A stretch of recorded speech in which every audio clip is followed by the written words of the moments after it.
Hello students, welcome back to my YouTube channel. देखिए, ये है आपके बोर्ड एग्जाम की कॉपी और ये है आपके बोर्ड एग्जाम का पेपर। ठीक है, देखिए मैं इस वीडियो में बताऊंगा कि आपको बोर्ड एग्जाम में किस प्रकार से कॉपी को लिखना है जिससे कि आपको फुल में फुल मार्क्स मिल सके। ठीक है, देखिए प्रश्न उत्तर करने से पहले सबसे पहले आपको एडमिट कार्ड से एंट्री कर लेनी है। देखिए यहाँ पर आपका अनुक्रमांक लिखना अंकों में। ठीक है, और यहाँ पर आपको शब्दों में अपना अनुक्रमांक लिखना है। इसको आप टीचर से पूछ सकते हैं किस प्रकार से शब्दों में लिखना है। ठीक है, उसके बाद आपको विषय लिखना है, विषय आपको कौन से विषय का पेपर है। ठीक है, उसके बाद प्रश्न पत्र लिखना है। ठीक है, फर्स्ट है, सेकंड है, ठीक है, या केवल प्रश्न पत्र है। ठीक है, उसके बाद आपको पेपर का संकेत लिखना है, यानी कि प्रश्न पत्र पर अंकित संकेत मिलेगा उसको लिखना है देख के पेपर पे से। ठीक है, उसके बाद आपको यहाँ पर परीक्षा का दिन लिखना है, परीक्षा की तिथि एवं पाली। ठीक है, यदि आपका पेपर 8 बजे से होगा तो प्रथम पाली, यदि आपका पेपर 2 बजे से होगा तो द्वितीय पाली। ठीक है, परीक्षा केंद्र का नाम आपको एडमिट कार्ड पर देखने को मिल जाएगा। यहाँ पर लिखा देखिए परीक्षा केंद्र का नाम आपके एडमिट कार्ड पर इस प्रकार से ही देखने को मिल जाएगा, वहां से आप लिख सकते हैं। ठीक है, उसके बाद आपको इसके नीचे कुछ नहीं लिखना है। ठीक है,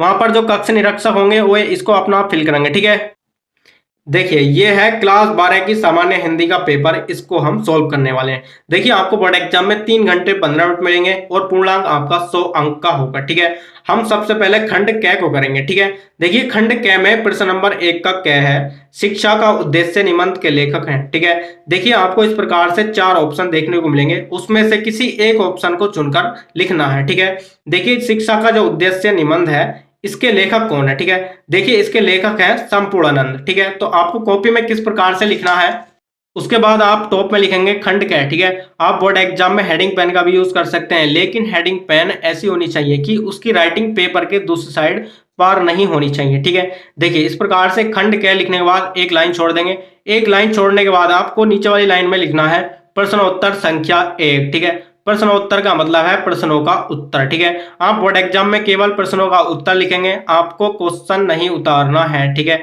यदि आप क्वेश्चन उतारेंगे तो समझो आप टाइम खराब कर रहे हैं। ठीक है, देखिए सबसे पहले आप ब्लैक पेन से प्रश्न नंबर 1 का क लिख देंगे।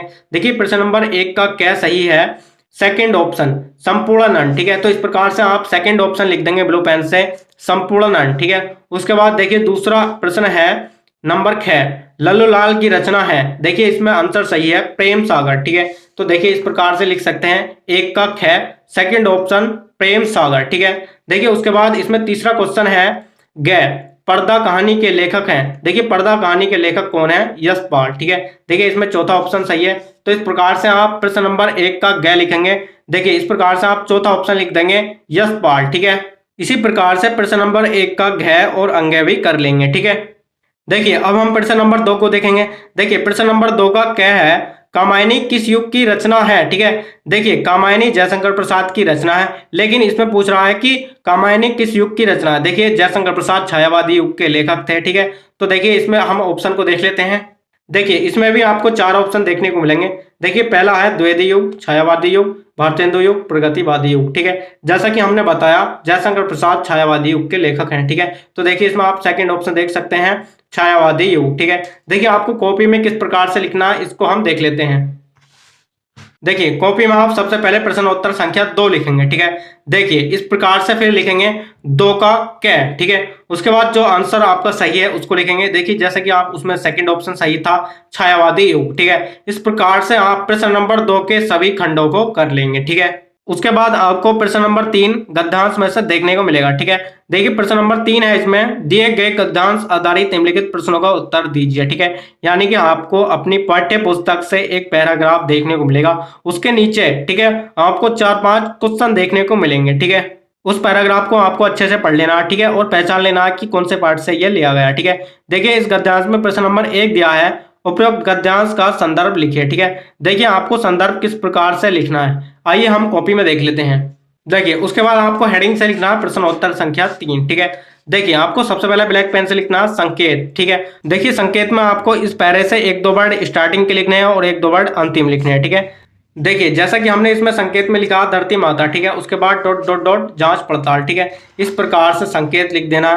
देखिए उसमें पहला क्वेश्चन था संदर्भ। ठीक है, देखिए इस प्रकार से आप ब्लैक पेन से हेडिंग लिखेंगे संदर्भ। ठीक है, और ब्लैक पेन से हेडिंग लिखने के बाद में इस प्रकार से संदर्भ लिख देना है, और बीच बीच में संदर्भ में पाठ का नाम लेखक का नाम इस प्रकार से ब्लैक पेन का यूज कर सकते हैं। ठीक है, उसके बाद इसमें दूसरा क्वेश्चन है, धरती वसुंधरा क्यों कहलाती है? ठीक है, इस प्रकार से सेकंड ऑप्शन डाल करके लिख सकते हैं, धरती वसुंधरा इसलिए कहलाती है। ठीक है, उसके बाद इसमें थर्ड क्वेश्चन है, रेखांकित अंश की व्याख्या कीजिए। इस प्रकार से जो ये अंडरलाइन क्या है, इसकी व्याख्या करनी है। ठीक है, तो इस प्रकार से तीसरे ऑप्शन का आंसर लिख सकते हैं, रेखांकित अंश की व्याख्या। ठीक है, यहाँ पर आपको व्याख्या कर देनी है। तो इस प्रकार से गद्यांश में आपको 5 क्वेश्चन देखने को मिलेंगे, उन सभी के आंसर इस प्रकार से पॉइंट डाल करके लिख देने हैं। ठीक है, उसके बाद आपको इसके अथवा में एक और गद्यांश देखने को मिलेगा, इसमें से केवल एक गद्यांश को ही हल करना है। ठीक है, देखिए उसके बाद आपको क्वेश्चन नंबर 4 में पद्यांश आएगा। ठीक है, देखिए इससे पहले हमने जो गद्यांश करा था उसी प्रकार से पद्यांश को भी हल करना है। देखिए उसके बाद आपको क्वेश्चन नंबर 5 का क खंड देखने को मिलेगा, निम्नलिखित में से किसी एक लेखक का साहित्यिक परिचय देते हुए उनकी एक प्रमुख रचना का नाम लिखिए। ठीक है, तो इस प्रकार से आपको 3 लेखक के नाम देखने को मिलेंगे, उसमें से किन्हीं एक का साहित्यिक परिचय लिखना है। ठीक है, जैसे कि हम आचार्य हजारी प्रसाद द्विवेदी का लिखने वाले हैं। तो इस प्रकार से कॉपी में आप प्रश्नोत्तर संख्या 5 लिखेंगे। ठीक है, उसके बाद यहाँ पर प्रश्न नंबर 5 का क, इसका फर्स्ट पॉइंट है आचार्य हजारी प्रसाद द्विवेदी। ठीक है, इसके बाद हम फर्स्ट हेडिंग लिखेंगे जीवन परिचय। ठीक है, देखिए इसमें साहित्यिक परिचय लिखना है, लेकिन सबसे पहले हम फर्स्ट हेडिंग लिखेंगे जीवन परिचय। ठीक है, इस प्रकार से जीवन परिचय में आपको 2-4 लाइन लिख देनी है। ठीक है, उसके बाद आप ब्लैक पेन से हेडिंग लिखेंगे साहित्यिक परिचय। ठीक है, और इस प्रकार से इसमें ब्लू पेन से आगे लिख देना है इनका साहित्यिक परिचय। ठीक है, साहित्यिक परिचय लिखने के बाद इस प्रकार से इनकी कृतियां लिख देंगे। ठीक है, जैसा कि आप इसमें देख सकते हैं, इस प्रकार से इनकी कृतियों का उल्लेख करना है। ठीक है, उसके बाद आपको प्रश्न नंबर 5 का ख खंड देखने को मिलेगा, निम्नलिखित में से किसी एक कवि का साहित्यिक परिचय देते हुए उनकी प्रमुख कृतियों पर प्रकाश डालिए। ठीक है, देखिए आपको इसमें भी 3 कवियों के नाम देखने को मिल जाएंगे, इसमें से किसी एक कवि का साहित्यिक परिचय लिखना और उनकी कृतियां लिखनी है। ठीक है, देखिए उसके बाद आपको प्रश्न नंबर 6 देखने को मिलेगा, बहादुर अथवा पंचलाइट कहानी के उद्देश्य पर प्रकाश डालिए। देखिए ये जो क्वेश्चन है ये हर साल आता है। ठीक है, ये फिक्स है, तो आपको कॉपी में प्रश्नोत्तर संख्या 6 लिखनी है। ठीक है, इस प्रकार से इस पूरी कहानी को लिख देना है। उसके बाद आपको क्वेश्चन नंबर 7 देखने को मिलेगा, स्वपाठित काव्य खंड के आधार पर किसी एक खंड के एक प्रश्न का उत्तर दीजिए। ठीक है, देखिए ये क्वेश्चन भी हर साल आता है, ये फिक्स है। ठीक है, तो कॉपी में आपको लिखना है प्रश्नोत्तर संख्या 7। ठीक है, देखिए आप अपने जिले के हिसाब से इसको कर सकते हैं, जैसे कि हमने अपने जिले के हिसाब से इसको लिखा है, 7वें के तीसरे खंड को हमने किया है। ठीक है, तो इस प्रकार से इसको कर सकते हैं। देखिए इस प्रकार से खंड ख यहाँ तक समाप्त हो जाता है। उसके बाद आता है खंड ख। ठीक है, देखिए खंड ख में प्रश्न नंबर 8 है, दे गए संस्कृत गद्यांशों में से किसी एक का ससंदर्भ हिंदी में अनुवाद कीजिए। देखिए इसको आपको कॉपी में किस प्रकार से लिखना है, तो देखिए आपको कॉपी में सबसे पहले खंड ख लिखना है। ठीक है, उसके बाद प्रश्नोत्तर संख्या 8। ठीक है, देखिए प्रश्नोत्तर संख्या 8 का हम आंसर लिखेंगे।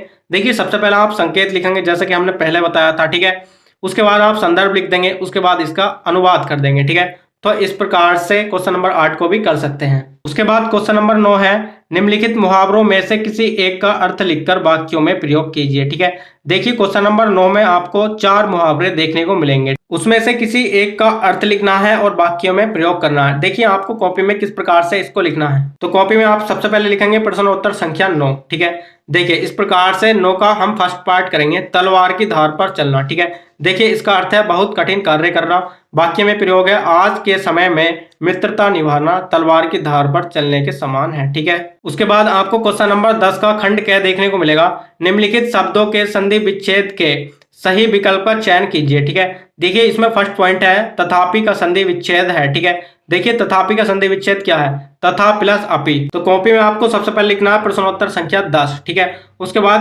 प्रश्न नंबर 10 का क, देखिए हम पहला खंड कर रहे हैं तो इस प्रकार से लिख सकते हैं, इसका आंसर बी सही है। ठीक है, तथा प्लस अपि। ठीक है, तो इस प्रकार से और भी इसके खंड कर सकते हैं। ठीक है, उसके बाद आपको क्वेश्चन नंबर 11 देखने को मिलेगा, निम्नलिखित शब्द युग्मों का सही अर्थ चयन करके लिखिए। ठीक है, देखिए आपको इसी प्रकार से ही इनके आंसर लिखने हैं। उसके बाद आपको क्वेश्चन नंबर 12 रस छंद अलंकार से देखने को मिलेगा। ठीक है, देखिए प्रश्न नंबर 12 का क्या है, वीर रस अथवा हास्य रस। ठीक है, इसमें लिखना है आपको स्थायी भाव, उदाहरण अथवा परिभाषा। ठीक है, उसके बाद इसमें खंड ख है, श्लेष अथवा उत्प्रेक्षा अलंकार। ठीक है, उसका लक्षण और उदाहरण। ठीक है, उसके बाद ग है, दोहा अथवा सोरठा छंद। ठीक है, मात्रा सहित लक्षण उदाहरण। ठीक है, देखिए ये आपको कॉपी में किस प्रकार से लिखने हैं, सबसे पहले आप लिखेंगे प्रश्नोत्तर संख्या 12। ठीक है, देखिए जैसे कि हमने हास्य रस को लिखा है यहाँ पर, देखिए इसकी हमने परिभाषा लिखी है। उसके बाद आपको इस प्रकार से उदाहरण लिखना है। ठीक है, उसके बाद 12 का खंड ख लिखेंगे, श्लेष अलंकार। ठीक है, इस प्रकार से इसका लक्षण लिखा है, उदाहरण लिखा है। ठीक है, उसके बाद 12 का खंड ग है, दोहा छंद लिखा है। ठीक है, इसमें इस प्रकार से आप लिख सकते हैं। उसके बाद इसमें क्वेश्चन नंबर 13 है, बैंक में खाता खोलने हेतु प्रबंधक को आवेदन प्रार्थना पत्र। ठीक है, यानी कि आपको प्रार्थना पत्र लिखना है। देखिए आपको कॉपी में किस प्रकार से लिखना है। कॉपी में आप सबसे पहले प्रश्नोत्तर संख्या 13 लिखेंगे। ठीक है, जैसे कि आप इसमें देख रहे हैं, इस प्रकार से एप्लीकेशन को लिख सकते हैं। उसके बाद आपको क्वेश्चन नंबर 14 देखने को मिलेगा, जो कि अंतिम होगा। निम्नलिखित विषयों में से किसी एक पर अपनी भाषा शैली में निबंध लिखिए। ठीक है, हमने इसमें देश में बेरोजगारी की समस्या पर निबंध लिखा है। जैसा कि आप कॉपी में देख रहे हैं, इस प्रकार से आप हेडिंग 4 में निबंध को लिख देंगे। ठीक है, इसको आप कम से कम 1-1.5 पेज का लिख सकते हैं। ठीक है, तो डियर स्टूडेंट, जैसा कि हमने इस कॉपी में लिखा है, यदि आप बोर्ड एग्जाम में इसी फॉर्म में लिखेंगे, ठीक है, तो आपका बोर्ड एग्जाम में एक भी नंबर नहीं कटने वाला है, आपको एकदम फुल मार्क्स मिलने वाले हैं, ये मेरी गारंटी है। ठीक है, ये मेरा पर्सनल एक्सपीरियंस भी है, टॉपर भी इसी फॉर्मूले का यूज करते हैं। तो डियर स्टूडेंट्स, ये वीडियो आपको कैसी लगी कमेंट्स बॉक्स में जरूर बताना। वीडियो अच्छी लगी हो तो लाइक कर देना और चैनल को सब्सक्राइब करके बेल आइकन को प्रेस कर देना, जिससे कि नेक्स्ट वीडियो की नोटिफिकेशन सबसे पहले मिल सके। तो चलिए मिलते हैं नेक्स्ट वीडियो में नेक्स्ट टॉपिक के साथ, तब तक के लिए जय हिंद, वंदे मातरम।